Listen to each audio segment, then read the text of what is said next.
Hello guys, আসসালামু আলাইকুম। আপনারা সবাই কেমন আছেন?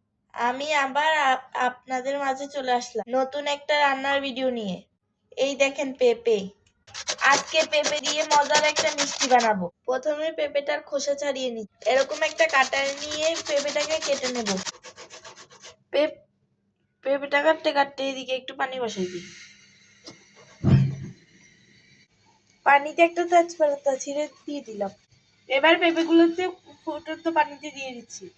এখানে সামান্য পরিমাণ লবণ দিয়ে দিলাম। এইরকম বলক আসলে নামিয়ে ফেলবো। এরকম একটা চালনিতে চেলে নেব। একটু চেপে চেপে কিছু দিয়ে পানিগুলো ফেলে দিতে হবে। এবার আমি চুলায় আরেকটা পাতিল তুলে দিলাম। দিয়ে দিলাম একটুখানি ঘি। ফ্লেভারের জন্য দিয়ে দিলাম 2টা এলাচ। এবার পেঁপেগুলো তেলে দিয়ে একটু ভাজবো। এতে দিয়ে দিব নারকেল কোড়া। এবার দিয়ে দিব পরিমাণ মতো চিনি। যে যেরকম মিষ্টি খায়। একটুখানি বেকিং পাউডার। কালারটা সুন্দরের জন্য দিয়ে দিলাম একটুখানি ফুড কালার। টেস্টটা একটু বাড়ানোর জন্য দিয়ে দিলাম আর একটুখানি গুঁড়া দুধ। এই পর্যায়ে চুলা থেকে নামিয়ে একটু ঠান্ডা হওয়ার জন্য রাখবো। মিশ্রণগুলো ঠান্ডা হয়ে আসছে। এই পর্যায়ে হাতে একটু তেল ব্রাশ করে নেব।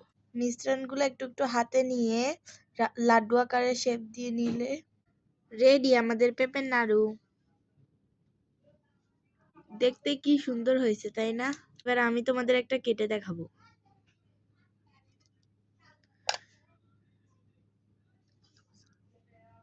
দেখছো কি সফট হয়েছে? খেতেও কিন্তু দারুণ মজা। আমার ভিডিওটি ভালো লাগলে লাইক, কমেন্ট, শেয়ার দিয়ে আমার পাশে থাকবেন। আজ এই পর্যন্ত। আল্লাহ হাফেজ।